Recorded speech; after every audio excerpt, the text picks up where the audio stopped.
ॐ श्री गणेशाय नमः। ॐ गणानां त्वा गणपतिगुं हवामहे प्रियाणां त्वा प्रियपतिगुं हवामहे निधीनां त्वा निधिपतिगुं हवामहे व्यसो मम आहमजाने गर्भधम् आत्वमजासि गर्भधम्। ॐ श्रीमन्महागणाधिपतये नमः। वाणी हिरण्यगर्भाभ्यां नमः। शचीपुरन्दराभ्यां नमः। मातापितृचरणकमलेभ्यो नमः। इष्टदेवताभ्यो नमः। कुलदेवताभ्यो नमः। ग्रामदेवताभ्यो नमः। स्थानदेवताभ्यो नमः। वासुदेवताभ्यो नमः। सर्वेभ्यो देवेभ्यो नमः। सर्वेभ्यो देवेभ्यो नमः। बोलो सत्यनारायण भगवान की जय। सज्जनों, एक समय की बात है, नैमिषारण्य तीर्थ क्षेत्र में शौनक आदि ऋषि मुनि एकत्रित हुए। उस समय पुराणों और महाभारत के रचयिता श्री भगवान वेदव्यास जी के प्रधान शिष्य श्री सूत जी भी वहां विराजमान थे। शौनक आदि ऋषियों ने दंडवत करने के उपरांत श्री सूत जी से पूछा, हे महामुने, व्रत अथवा तपस्या से कौन सा वांछित फल प्राप्त होता है, सो आप हमें समझा के कहने की कृपा करें। श्री सूत जी ने ऋषियों से कहा, हे महर्षियों, एक समय यही प्रश्न योगीराज नारद जी ने श्री लक्ष्मीपति विष्णु भगवान से पूछा था। वही कथा मैं आपके सन्मुख वर्णन करता हूं। एक समय की बात है, परोपकार की इच्छा से समस्त लोकों में घूमने वाले योगीराज नारद जी मृत्युलोक में गए। वहां उन्होंने अपने अपने पूर्व जन्मों के कर्मों के अनुसार सभी प्राणियों को अनेक दुख भोगते हुए देखा। ऐसा कौन सा उपाय है जिससे इन प्राणियों के समस्त क्लेश और दुख दूर हो जाएं? ऐसा सोचते हुए योगीराज विष्णुलोक में शंख चक्र गदा पद्म धारण करने वाले श्री विष्णु भगवान के पास पहुंचे और प्रार्थना की।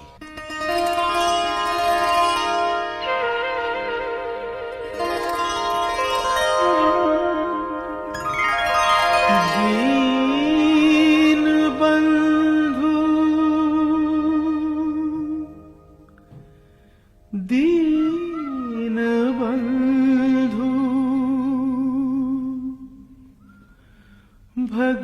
भगवान भगवान दाता दीन बंधु भगवान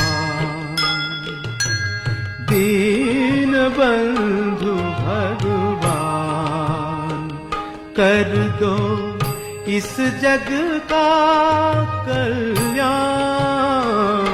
दाता दीन बंधु भगवान दीन बंधु भगवान।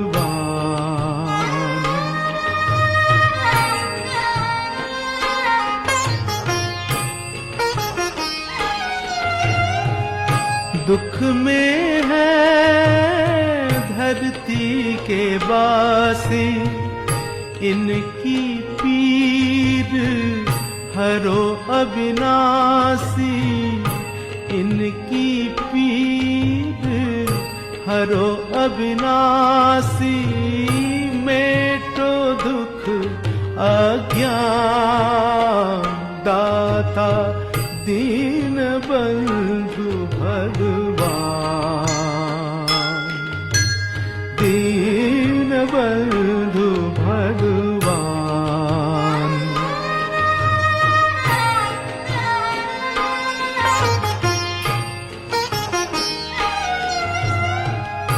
रोग शोक और पाप मिटा दो, सुख का अमृत रस बरसा दो, सुख का अमृत रस बरसा दो, हो चरणों में ध्यान, दाता दीन बंधु भगवान,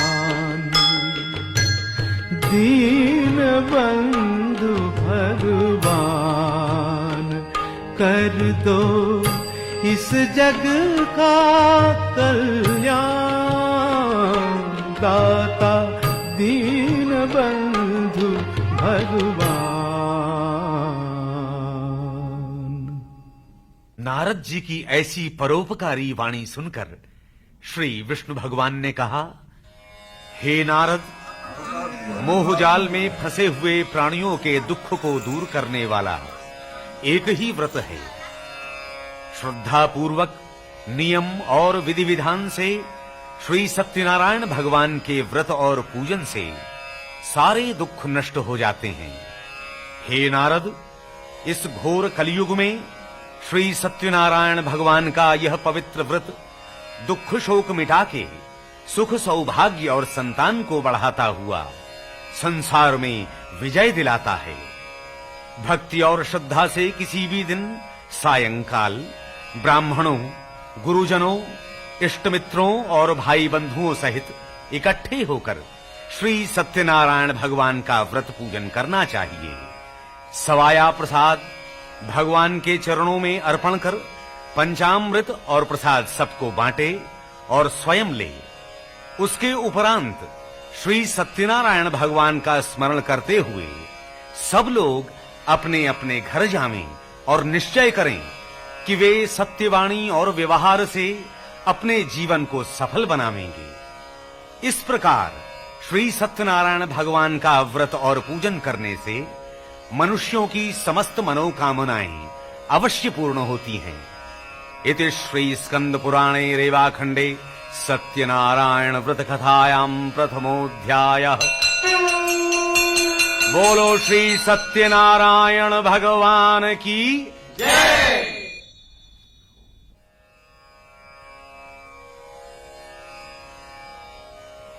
इस प्रकार श्री सत्यनारायण भगवान के व्रत विधान तथा महात्म्य को बताते हुए श्री सूत जी शौनकादि ऋषियों से बोले, इस व्रत को सबसे पहले जिसने किया उसकी कथा सुनाता हूं। हे ऋषियों, अत्यंत रमणीय काशी नगरी में शतानंद नाम का एक दरिद्र ब्राह्मण रहता था। भूख प्यास से व्याकुल होकर प्रतिदिन भिक्षा मांगकर अपने जीवन का निर्वाह करता था। एक दिन भगवान स्वयं बूढ़े का वेश धारण कर उसके पास आए और बोले, हे प्रिय, तुम अत्यंत दुखी होकर प्रतिदिन भिक्षा क्यों मांगते हो? बूढ़े ब्राह्मण की प्रेममयी वाणी सुनकर शतानंद ने कहा, हे द्विजोत्तम, मैं अत्यंत दरिद्र हूं, इसलिए भिक्षा के लिए भटकता हूं। यदि आप इस कष्ट से मुक्त होने का कोई उपाय जानते हो तो कृपा कर मुझे अवश्य बताइए। वृद्ध ब्राह्मण वेशधारी भगवान बोले, हे ब्राह्मण, इच्छित फल देने वाले, समस्त मनोकामनाओं को पूर्ण करने वाले श्री सत्यनारायण भगवान हैं। तुम उन्हीं का पूजन तथा सर्वश्रेष्ठ व्रत करो।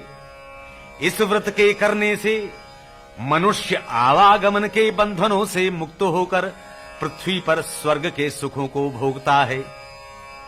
उस दरिद्र ब्राह्मण को व्रत का विधान बताकर वृद्ध वेशधारी श्री सत्यनारायण भगवान अंतर्धान हो गए। अगले दिन व्रत और पूजन का संकल्प करके शतानंद नित्य की भांति भिक्षा के लिए नगर में गया। उस दिन भगवान की दया से उसे धन भी अधिक प्राप्त हुआ। उस धन से शतानंद ने भाई बंधुओं सहित श्री सत्यनारायण भगवान का व्रत किया। उस व्रत के करने से वह ब्राह्मण सभी दुखों से मुक्त तथा सभी संपत्तियों से युक्त हो गया। शतानंद इस व्रत के प्रभाव से ब्राह्मणों में सर्वश्रेष्ठ हो गया।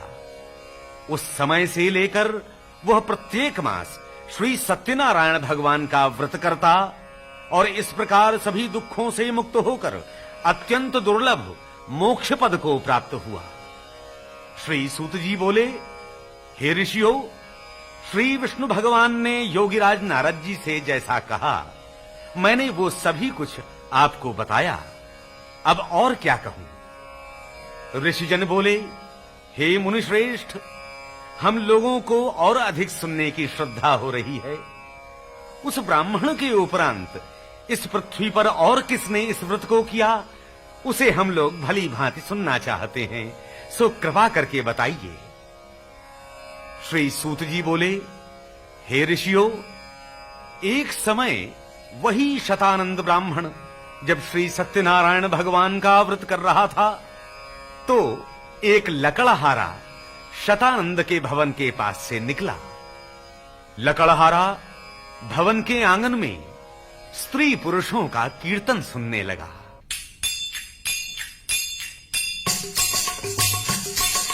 नारायण करुणामय शरणं, नारायण करुणामय शरणं, जय लक्ष्मीपति विष्णु शरणं, नारायण करुणामय शरणं, विपत्ति हमारी तुमने तारी, विपत्ति हमारी तुमने तारी, शोक मिटाए भव भयहारी, शोक मिटाए भव भयहारी, परम पिता परमेश्वर शरणं शरणं शरणं, नारायण करुणामय शरणं, जय लक्ष्मीपति विष्णु शरणं, नारायण करुणामय शरणं।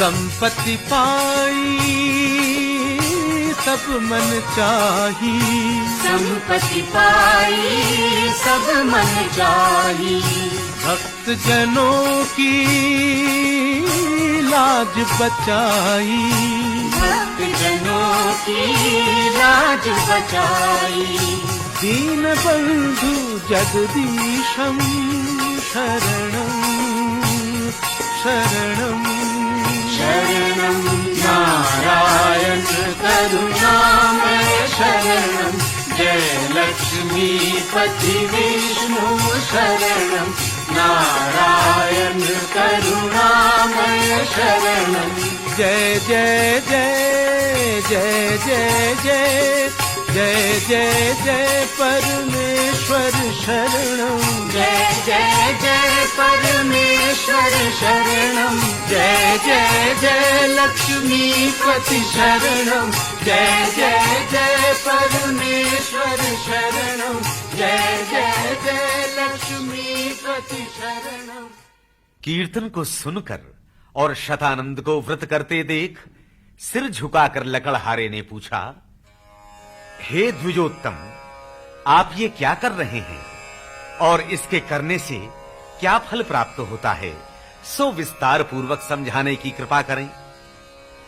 लकड़हारे की वाणी सुनकर शतानंद ने कहा, ये सभी इच्छित फलों को देने वाला श्री सत्यनारायण भगवान का व्रत है। इसी के प्रसाद से मुझे धन, मान और वैभव प्राप्त हुआ है। शतानंद से उस व्रत के महात्म्य को जानकर लकड़हारा अत्यंत प्रसन्न हुआ और प्रसाद लेकर लकड़ी के गट्ठे को सिर पर रखकर नगर में गया। उस दिन लकड़हारे ने लकड़ियों का और दिनों से दुगुना मूल्य पाया। तत्पश्चात प्रसन्न मन से सुंदर पके केले, मधु, घी, दूध, गेहूं का आटा तथा हवन की सामग्री लेकर घर आया। उसके उपरांत अपने बंधु बांधवों को बुलाकर विधि पूर्वक श्री सत्यनारायण भगवान का व्रत किया। उस व्रत के प्रभाव से धन एवं संतान आदि से संपन्न होकर इस लोक के समस्त सुखों को भोगता हुआ अंत में मोक्ष पद को प्राप्त हुआ। इति श्री स्कंद पुराणे रेवाखंडे श्री सत्यनारायण व्रत कथायां द्वितीयोऽध्यायः। बोलो श्री सत्यनारायण भगवान की जय।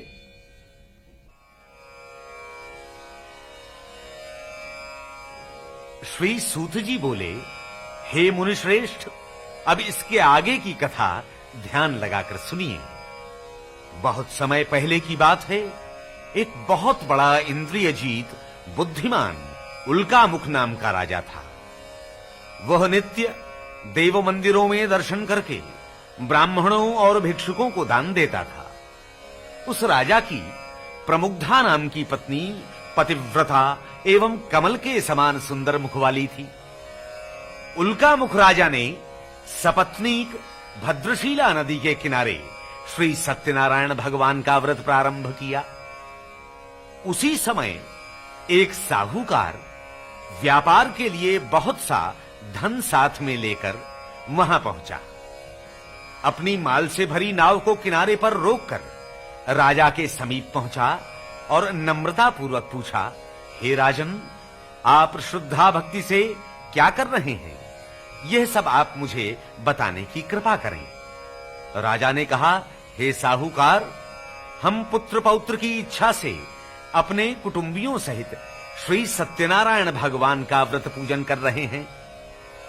राजा की वाणी सुनकर उत्सुक हृदय से साहूकार ने कहा, हे राजन, इस पवित्र व्रत का विधि विधान हमसे कहने की कृपा करें, क्योंकि हमारे भी संतति नहीं है। तब राजा बोले, हे साहूकार, तुम श्री सत्यनारायण भगवान का व्रत करो। इस व्रत के करने से तुम्हें संतति अवश्य प्राप्त होगी। इस प्रकार राजा के वचन सुनकर वह साहूकार घर लौटकर अपनी पत्नी से बोला, हे सुमुखी, मैंने संतान देने वाले व्रत को देखा है और हम संतान दाता श्री सत्यनारायण भगवान के व्रत को उस समय अवश्य करेंगे जब हमारे संतान होगी। ऐसा निश्चय कर व्यापार के हेतु साहूकार फिर वहीं पहुंच गया जहां उसकी नाव बंधी थी। श्री सत्यनारायण भगवान की कृपा से उस साहूकार की स्त्री लीलावती ने 10वें मास एक सुंदर कन्या को जन्म दिया। वह कन्या कलावती दिनों दिन शुक्ल पक्ष के चंद्रमा की भांति बढ़ने लगी। एक दिन अवसर पाकर लीलावती ने अपने पति साहूकार से कहा, प्रभु, अब आप श्री सत्यनारायण भगवान के व्रत को पूरा कीजिए। साहूकार बोला, हे प्रिय, इस समय व्यापार में तेजी के कारण मुझे तनिक भी अवकाश नहीं है। इस पुत्री के विवाह के समय व्रत करने में अधिक सुविधा होगी। इस प्रकार अपनी पत्नी को दिलासा देकर वह व्यापार करने दूसरे नगरों में चला गया। समय बीता और कलावती विवाह के योग्य हो गई। एक दिन साहूकार ने अपने बंधु बांधवों से सलाह करके नाई को आज्ञा दी कि वह शीघ्र ही कलावती कन्या के योग्य वर खोजे।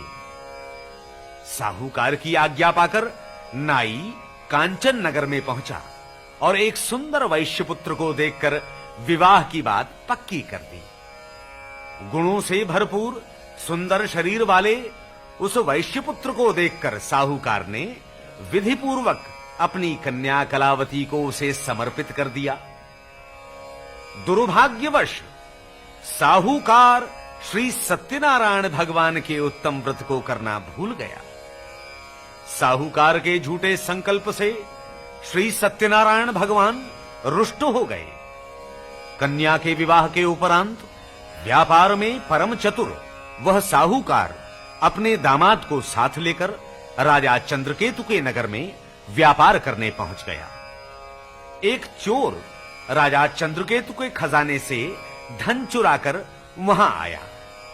राजा के सिपाहियों को पीछा करते देख भय के कारण उस चोर ने धन साहूकार की नाव में डाल दिया और भाग गया।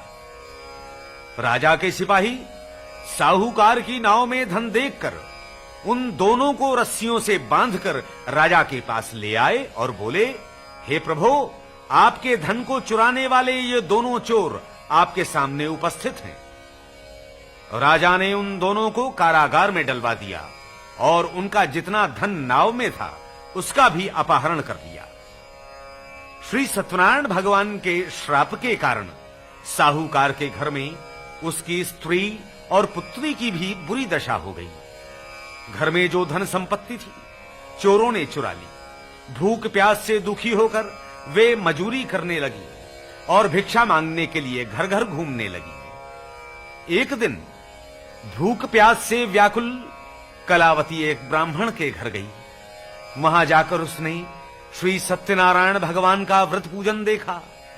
श्री सत्यनारायण भगवान की कथा सुनकर प्रसाद पाकर बहुत रात बीते जब कलावती घर पहुंची तो लीलावती ने क्रोध से पूछा, हे पुत्री, इतनी रात बीतने तक तू कहां थी और अब तेरे मन में क्या है सो बता। कलावती शांत स्वर में बोली, मां, एक ब्राह्मण के घर मैंने ऐसा व्रत पूजन देखा जो सभी इच्छित पदार्थों को देने वाला है। कलावती के वचन सुनकर श्री सत्यनारायण भगवान के व्रत का स्मरण करके लीलावती ने व्रत करने का संकल्प किया और अपने बंधु बांधवों सहित व्रत को किया और प्रार्थना की,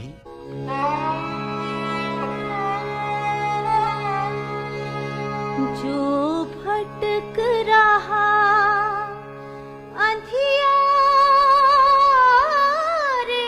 में, राही को राह दिखा देना। हे फूल तेरे कांटे भी तेरे कांटों में फूल खिला देना।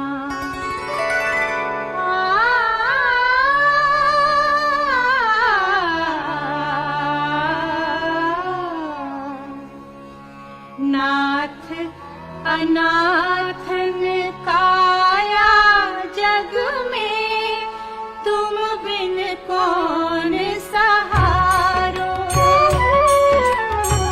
नाथ अनाथन काया जग में, तुम बिन कौन सहारो।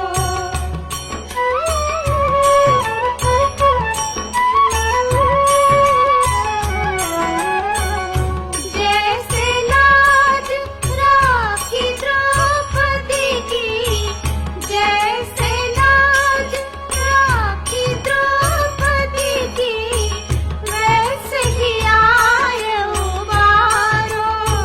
प्रभु जी नाथ अनाथन काया जग में, तुम बिन कौन सहारो। नाथ अनाथन काया जग में, तुम बिन कौन सहारो।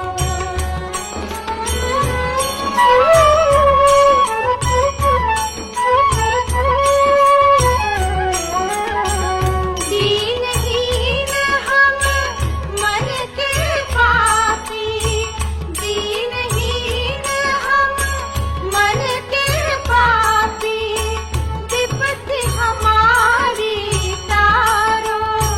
प्रभु जी अंतर्यामी अंतर्यामी, दया करो अब दुख का भार उतारो। नाथ अनाथन काया जग में, तुम बिन कौन सहारो। तुम बिन कौन सहारो, तुम बिन कौन सहारो। अंतर्यामी अंतर्यामी, दया करो अब दुख का भार उतारो। नाथ अनाथन काया जग में,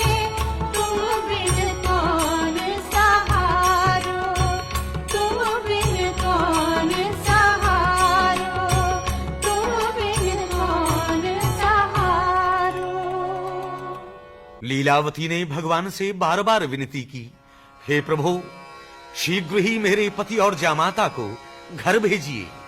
उनके अपराधों को क्षमा करने में आप ही समर्थ हैं। भगवान ने राजा चंद्रकेतु को उसी रात स्वप्न में कहा, हे राजन, उन दोनों बंदी साहूकारों को कारागार से मुक्त करके जो कुछ धन उनका अपहरण किया है उसे तुरंत लौटा दो।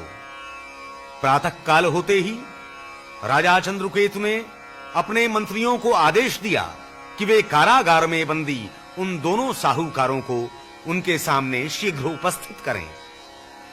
दोनों साहूकारों को अपने सन्मुख देखकर राजा ने कहा, तुमको ये महान दुख दैव के प्रकोप के कारण भोगना पड़ा, अतः अब प्रसन्नता पूर्वक अपने घर जाओ। राजा चंद्रकेतु ने उन्हें दुगुने वस्त्राभूषण आदि देकर सत्कार सहित विदा किया।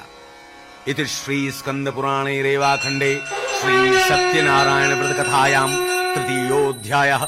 बोलो श्री सत्यनारायण भगवान की जय। श्री सूत जी बोले, हे महर्षियों, इन साहूकारों के कुछ दूर चलने के पश्चात उनकी परीक्षा लेने के लिए श्री सत्यनारायण भगवान साधु के वेश में साहूकार के पास आए और बोले, हे साहूकार, तुम्हारी इस नाव में क्या है? मतवाले की भांति हंसते हुए साहूकार ने कहा, हे साधो, हमारी नौका में तो केवल लता पत्र आदि हैं, आपको देने योग्य इसमें कोई वस्तु नहीं है। श्री सत्यदेव भगवान ने उस साहूकार की कटु और मिथ्या बात सुनकर कहा, अच्छा साहूकार, तुम्हारी बात सत्य हो। ऐसा कहकर साधु वेशधारी भगवान आगे चलकर एक स्थान पर बैठ गए। साहूकार नित्य क्रियाओं से निवृत्त होकर जब नाव पर आया तो नाव को जल से ऊपर उठी देखकर असमंजस में पड़ गया।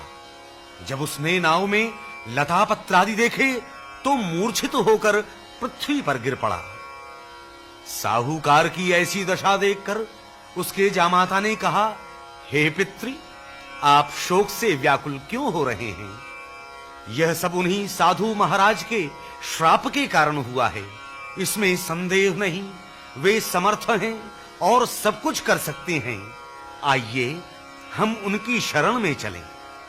और वे दोनों साधु रूपी भगवान के सन्मुख जाकर विनती करने लगे, हे महाराज, हमारे अपराधों को क्षमा करो। साहूकार को रोते देख साधु भगवान बोले, हे साहूकार, विलाप मत कर, मेरी बात को सुन। तू मेरी पूजा से विमुख हो गया और मिथ्यावाणी बोला, इसी कारण हे दुर्बुद्धि तुझे दुख उठाने पड़े हैं। भगवान श्री सत्यदेव की बात सुनकर साहूकार उनके चरणों में गिरकर प्रार्थना करने लगा।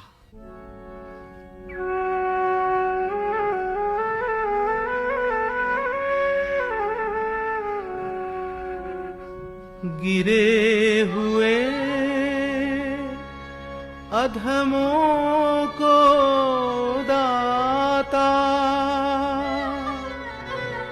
अपने हाथ उठाओ,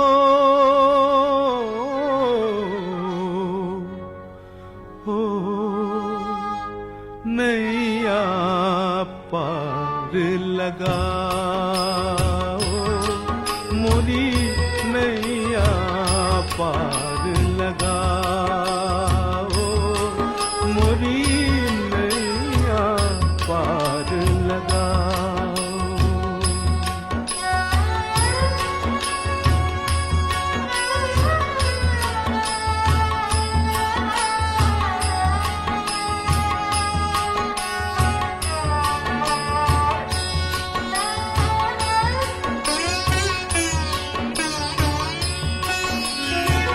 हम पापी कपटी अति भारी, हम पापी कपटी अति भारी, दीन बंधु तुम जगहितकारी, दीन बंधु तुम जगहितकारी।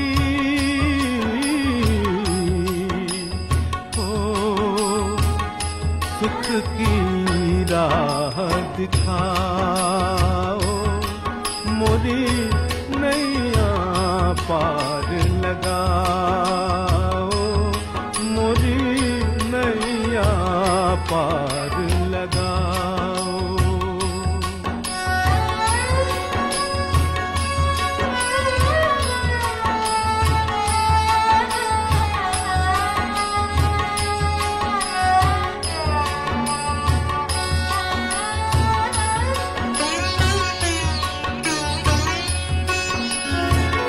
हम मूरख विपदा के मारे, हम मूरख विपदा के मारे, जान न पाए भेद तुम्हारे, महिमा तुम्हारी प्रभु भेद तुम्हारे।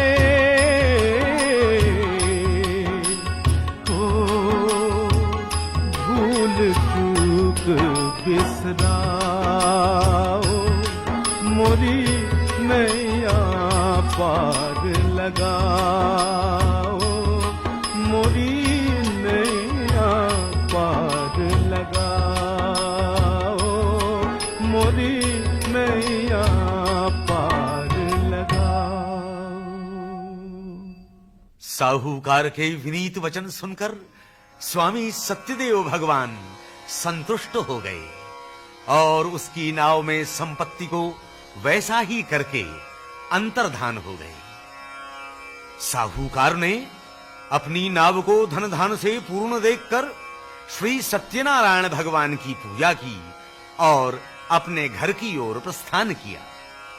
नगर में आते ही साहूकार ने दूत के द्वारा अपने घर आगमन का संदेश भिजवाया। दूत का संदेश सुनकर लीलावती अत्यंत प्रसन्न हुई और भगवान सत्यदेव का पूजन करके कलावती से कहा, मैं चलकर उनका स्वागत करती हूं, तुम भी पूजन करके शीघ्र आ जाना। कलावती ने भी प्रसन्न होकर पूजा की, किंतु उतावली बिना प्रसाद लिए अपने पति और पिता से मिलने तुरंत वहां जा पहुंची। प्रसाद न लेने से भगवान सत्यदेव रुष्ट हो गए और कलावती के पति को उसकी नाव सहित अंतर्धान कर दिया। कलावती अपने पति को ना देखकर महान शोक से व्याकुल होकर रोती हुई पृथ्वी पर पछाड़ खाकर गिर पड़ी। रोती विलाप करती हुई कलावती ने अपने पति की चरण पादुका लेकर वहीं सती हो जाने का निश्चय किया। कलावती और अपने जामाता की यह दशा देखकर उसके माता पिता व्याकुल होकर सोचने लगे, यह कांड किस देवता के कोप के कारण हुआ है। हम भगवान सत्यदेव की माया से भ्रम में पड़ गए हैं। ऐसा जानकर साहूकार ने अपने बंधु बांधवों को बुलाकर संकल्प किया कि इस घोर दुख के टलने पर श्री सत्यनारायण भगवान की पूजा करूंगा। उसी समय घोर आकाशवाणी हुई, हे साहूकार, तेरी कन्या कलावती मेरा प्रसाद छोड़कर अपने पति को देखने के लिए चली आई। इसी कारण उसका पति दिखाई नहीं दे रहा है। कलावती ने जब यह आकाशवाणी सुनी तो तुरंत घर जाकर प्रसाद लिया, साष्टांग प्रणाम किया और लौटकर वहां आई जहां उसका पति अंतर्धान हुआ था। पति को सामने देखकर हर्ष से कलावती ने चरण छुए और अपने पिता से कहा, हे पिता, आप तुरंत घर चलिए और श्री सत्यनारायण भगवान का प्रसाद ग्रहण करिए। कलावती की बात सुनकर साहूकार प्रसन्न होकर बंधु बांधवों सहित अपने घर आया और प्रत्येक मास की पूर्णिमा तथा संक्रांति के दिन नियम पूर्वक श्री सत्यनारायण भगवान का व्रत एवं पूजन करने लगा। इस व्रत के प्रताप से साहूकार इस लोक के सभी सुखों को भोगता हुआ अंत में वैकुंठ धाम को प्राप्त हुआ।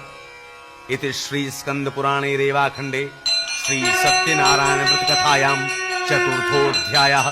बोलो श्री सत्यनारायण भगवान की जय।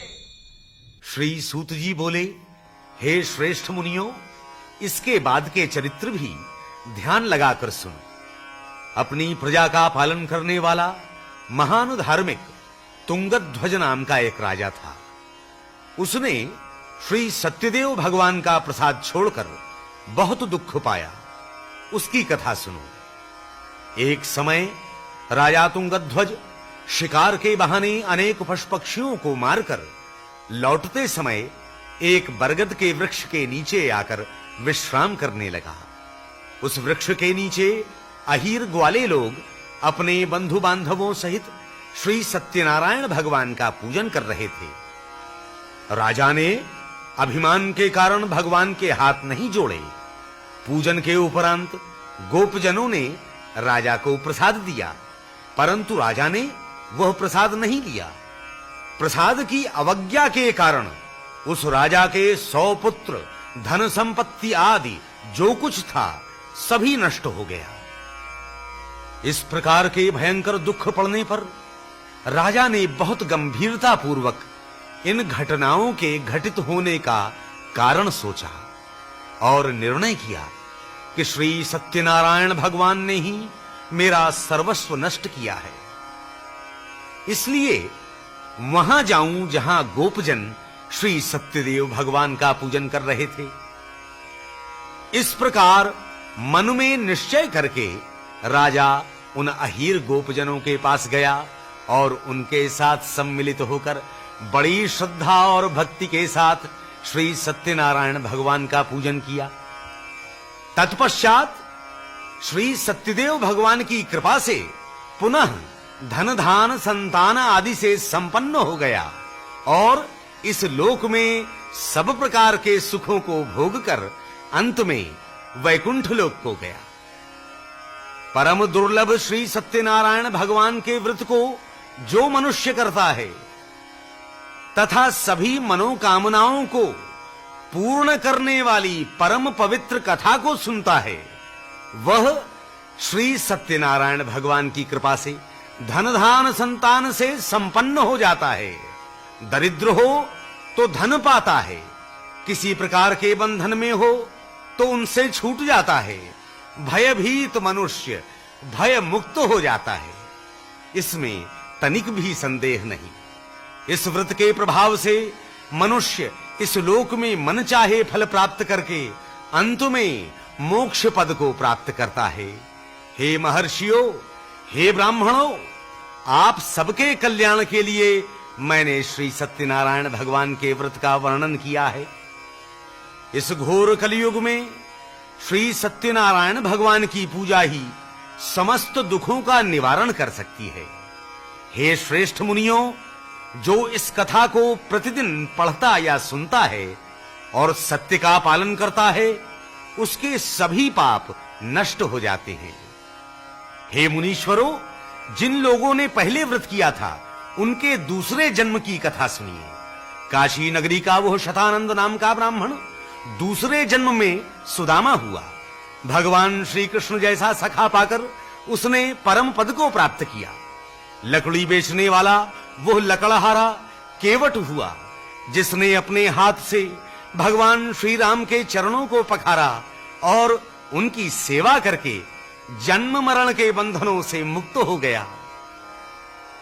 पद पखार अरुले चरणामृत हर्षित नाव चलाई, केवट भाग्य सराहि देवगण सुमन वृष्टि झरलाई। उल्का मुख राजा दूसरे जन्म में राजा दशरथ हुआ, जिन्होंने भगवान श्री राम जैसा पुत्र पाकर वैकुंठ धाम को प्राप्त किया। और वह व्यापारी साहूकार दूसरे जन्म में राजा मोरध्वज हुआ, जिन्होंने अपने पुत्र का आधा अंग आरे से चीरकर भगवान को प्रसन्न किया। महाराज तुंगध्वज दूसरे जन्म में स्वयंभू मनु हुए, जिन्होंने भगवत संबंधी कथाओं के द्वारा सभी को भगवान का भक्त बनाया। इति श्री स्कंद पुराणे रेवाखंडे श्री सत्यनारायण व्रत कथायां पंचमोऽध्यायः। बोलो श्री सत्यनारायण भगवान की जय। ओम अग्निर्देवता वातो देवता सूर्यो देवता चंद्रमा देवता वसवो देवता रुद्रो देवता आदित्यो देवता मरुतो देवता विश्वे देवा देवता बृहस्पतिर्देवतेन्द्रो देवता वरुणो देवता। ओम द्यौः शान्ति रन्तरिक्ष शान्ति पृथिवी शान्तिरापः शान्तिरोषधयः शान्ति वनस्पतयः शान्तिर्विश्वे देवाः शान्तिः। सर्व ओम शान्तिः शान्तिदेव शान्तिः सामा शान्तिरेधि। ओम शान्तिः शान्तिः सुशान्तिर्भवतु।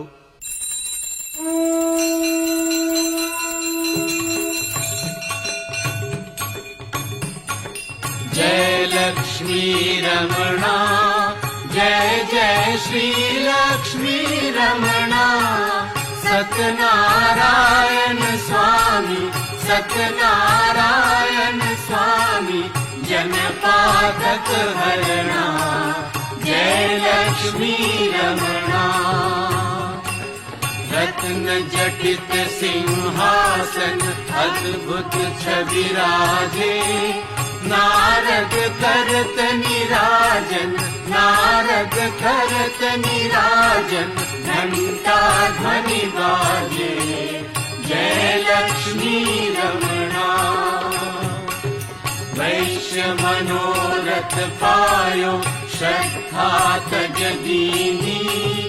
सो फल भोग्यो प्रभु जी सो फल भोग्यो प्रभु जी फिर स्तुति कीनी। जय लक्ष्मी रमणा। भाव भक्ति के कारण छिन छिन रूप धर्यो। श्रद्धा धारण कीनी श्रद्धा धारण कीनी जिनको काज सयो। जय लक्ष्मी रमणा। चढ़त प्रसाद सवायो कदली फल मेवा। धूप दीप तुलसी से धूप दीप तुलसी से राजी सत सेवा। जय लक्ष्मी रमणा। सत्यनारायण जी की आरती जो गावे। तन मन सुख संपत्ति मन वांछित फल पावे। जय लक्ष्मी रमणा। जय लक्ष्मी रमणा। जय जय श्री लक्ष्मी रमणा। सत्यनारायण स्वामी सत्यनारायण स्वामी जनपादक हरणा। जय लक्ष्मी रमणा। बोलो श्री सत्यनारायण भगवान की जय।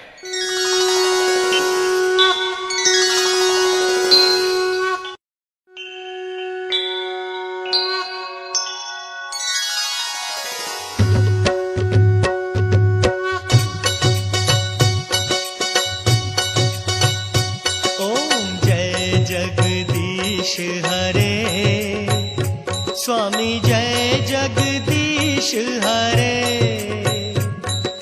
भक्त जनों के संकट भक्त जनों के संकट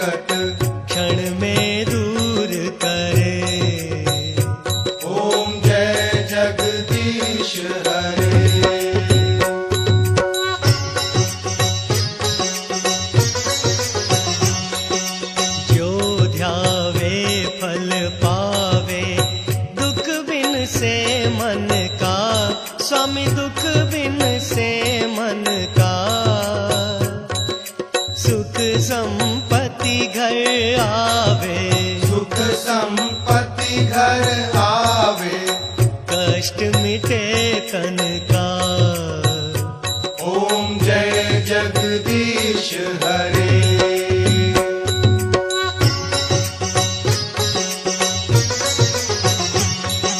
मात पिता तुम मेरे, शरण गहूँ मैं किसकी। स्वामी शरण गहूँ मैं किसकी।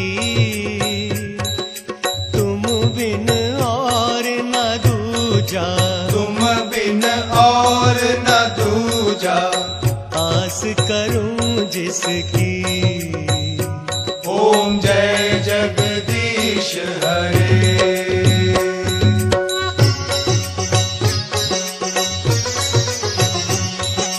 तुम पूरण परमात्मा, तुम अंतर्यामी। स्वामी तुम अंतर्यामी, पार ब्रह्म परमेश्वर। पार ब्रह्म परमेश्वर, तुम सबके स्वामी। ओम जय जगदीश हरे।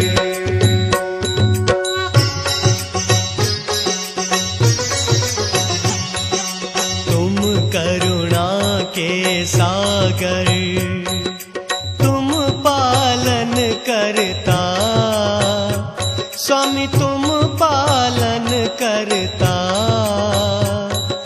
मैं मूरख खल कामी, मैं मूरख खल कामी, कृपा करो भरता। ओम जय जगदीश हरे।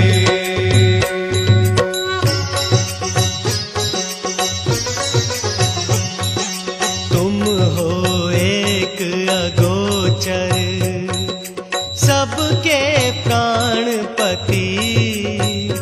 स्वामी सबके प्राणपति।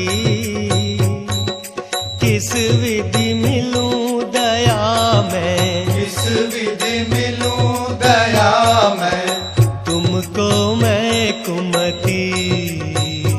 ओम जय जगदीश हरे।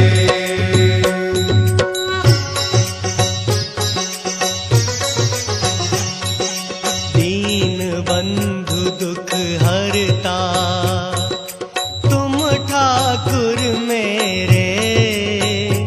स्वामी तुम ठाकुर मेरे।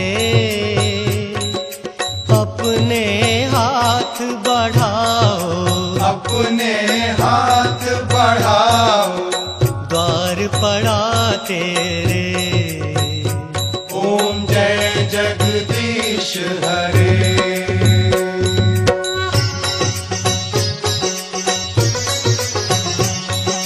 विषय विकार मिटाओ, पाप हरो देवा। स्वामी पाप हरो देवा। श्रद्धा भक्ति बढ़ाओ, श्रद्धा भक्ति बढ़ाओ, संतन की सेवा। ओम जय जगदीश हरे।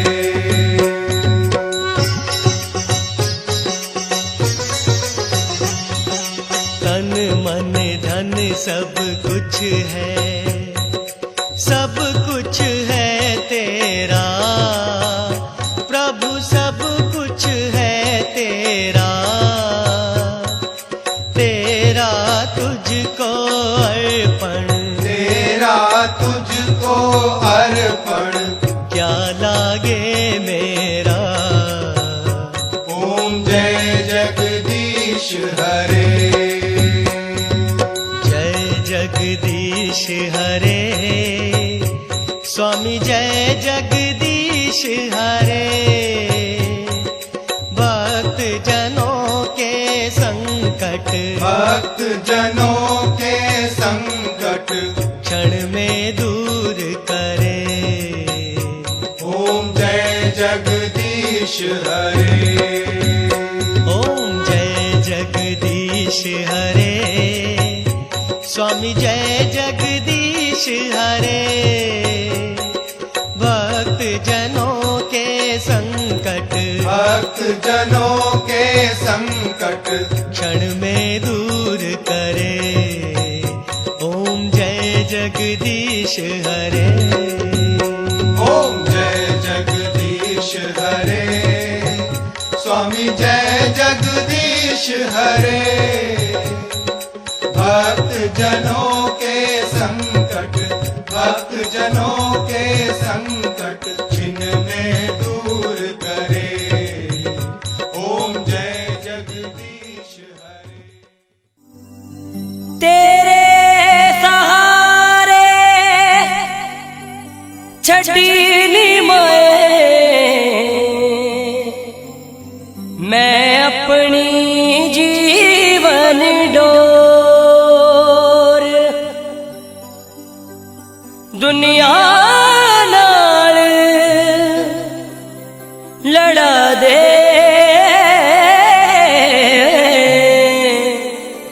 ओ मैं बछड़ा कमजोर, मैं बछड़ा कमजोर।